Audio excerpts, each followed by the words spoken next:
अभी क्या हुआ है पता है? नहीं पता। इसलिए अगर भावना है तो काम कैसे करना है यह भी कभी सीखना चाहिए। भारत की संसद नई बनी है, सबने देखी, बन गई, थोड़ी अधूरी रह गई।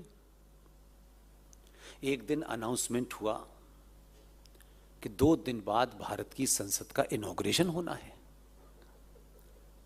आधे बोले यार अभी तो पूरी नहीं हुई है, आधों की समझ में नहीं आया, और 2 दिन तक नहीं समझ में आया। और उसने कहा कि भारत की संसद का इनॉग्रेशन 28 मई को होगा। 2 दिन बाद पता चला सावरकर का जन्मदिन है, और भारत की संसद के इनॉग्रेशन पे जो पत्थर लगा हुआ है उसमें 28 मई लिखी हुई है। सावरकर अनंत काल तक जीवित हो गए। और ऐसा ही नहीं है, इसलिए मैं कह रहा हूं योद्धा को चुनते वक्त अपने स्वार्थों को पीछे रखेंगे तो योद्धा जो नहीं ताकत होगी वो भी करके दिखाएगा, क्योंकि उसको पता है कि मेरे पीछे जो लोग खड़े हैं ये 2 रुपए किलो चावल में नहीं बिकेंगे। जब सब कुछ हो गया फिर एक दिन पता चला कुछ झोला लेके लोग नई पार्लियामेंट में आए हैं। कुछ लोग सिर्फ झोला लेके उनको लगा पता नहीं क्या मिला है इसमें। पुरानी संसद से सारे जीते हुए हारे हुए जो भी थे इधर के और उधर के झोला लेके नई संसद की तरफ जा रहे थे। उन्हें अंदाजा नहीं था कि इस झोले में क्या है। जब नई संसद में पहुंच गए और झोला खोला तो आधों के तो कबूतर उड़ गए कि ये क्या हुआ। अब ना हंसते बन रहा है ना रोते बन रहा है। तो जिसको चुना है ना वो इसका एक्सपर्ट है, बहुत एक्सपर्ट है, और वो देख लेता है कि कितनी देर तक रोए। अगर कम रोए तो शाम को और ऐसा करता है कि और रो थोड़ी देर। उसने क्या किया कि भारत के संविधान जो ओरिजिनल संविधान है, उस ओरिजिनल संविधान की एक लंबी कहानी है, उसका समय नहीं है, आप दोबारा कभी बुलाएंगे तो बताऊंगा, क्योंकि कुछ और बात ज्यादा जरूरी है। मैं रेफरेंस में बता रहा हूं आपको। उस संविधान का जब वो तैयार हो गया था तो संविधान के पहले पन्ने की पहली लाइन है, यहां कोई वकील बैठा होगा तो वो जानता होगा, लेकिन मुझे रट गई है, मैं वकील नहीं हूं। संविधान के पहले पृष्ठ की पहले चैप्टर की पहली लाइन है, इंडिया दैट इज भारत। अब जिसके यहां आग लगी होगी ना, इन्हीं विपरीत स्थितियों में से निकाल लेगा। मेरा एजेंडा सिर्फ इतना ही है। नहीं वो ऐसा 500 जीतेंगे तब करेंगे, ये होगा नहीं। आपको अपने पूर्वजों पर गर्व होना चाहिए कि उस दौर में भी जब स्थिति बहुत बेहतर नहीं थी, 26 नवंबर 1950 को संविधान को फाइनल कॉपी छप के आ गई, लेकिन उस कॉपी के छपने से पहले 2 महान आत्माओं को मैं हर जगह नाम लेता हूं, हर जगह नाम लेता हूं। और इसलिए लेता हूं कि तुम राजनीतिक स्वार्थों के तहत किसी को गाली दो, किसी के सरनेम के कारण तुम्हें अच्छा लगे ना लगे, मेरे सरनेम में मुझे कोई इंटरेस्ट ही नहीं है। 2 लोगों ने यह मंत्रणा की कि भारत के संविधान जो बन गया है जिसमें लिखा हुआ है इंडिया दैट इज भारत, उसमें एक डॉक्टर राजेंद्र प्रसाद थे जो संविधान सभा के अध्यक्ष थे, और एक B.R. अंबेडकर साहब थे।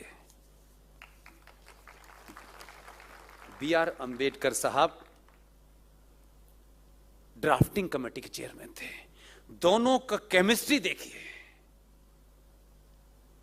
दोनों ने ये मंत्रणा की कि यार इस पे लिखा है इंडिया दैट इज भारत, इसमें तो इंडिया है, भारत तो है ही नहीं, क्योंकि हमारा संविधान कुल मिलाकर गवर्नमेंट ऑफ इंडिया 1935 की फोटोकॉपी थी, कुछ कुछ ऊपर नीचे मिटा जिटा के कर दिया गया था। तो संविधान सभा की जब मीटिंग हो रही थी तो उसमें कितने लोग थे, जरा ये ध्यान रखिएगा, मैं इस तरफ इशारा करना चाहता हूं। कुल सदस्य संख्या संविधान बनते वक्त 398 मेंबर थे, 89। 389 टोटल मेंबर थे। कांग्रेस पार्टी के 208 थे और जो अलग अलग रियासतें थीं उनके रिप्रेजेंटेटिव 93 थे। और मुस्लिम लीग हमारी बहन, उसके 73 थे। पाकिस्तान बन चुका था। मुस्लिम लीग जिसकी मांग यह थी कि हम पाकिस्तान लेंगे, और कांग्रेस था कि नहीं, हमको देश को नहीं टूटने देना है। इस बुनियाद पे चुनाव हुआ था।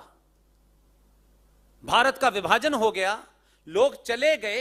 ये 973 मुस्लिम लीग के सदस्य आपकी संविधान सभा की मीटिंगों में हिस्सा ले रहे थे और सबके सब 1958 तक पाकिस्तान चले गए।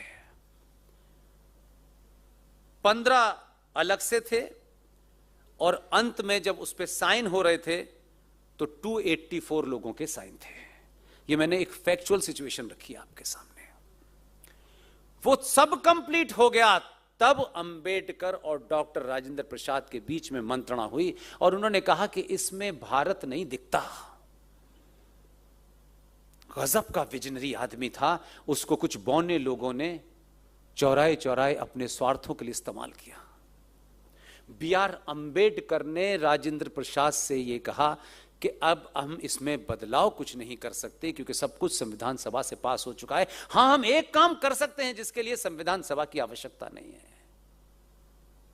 अनादि काल से भारत में राज करने की व्यवस्था जो थी, उस समय के जो चिन्ह हैं, हम उन चिन्हों के माध्यम से इसमें भारत जीवित कर देंगे।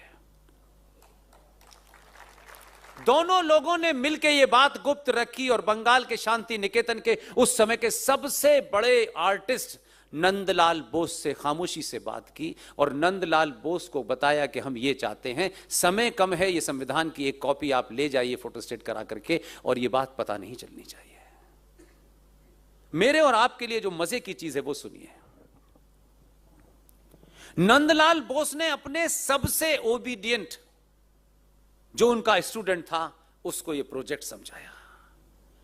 जानते हैं उसकी क्या उम्र थी? 22 साल। और उसको यह प्रोजेक्ट दिया। यह मैं इस रेफरेंस के लिए बता रहा हूं कि सोचिए कि उन विपत्ति परिस्थितियों में कैसे काम किया उन्होंने।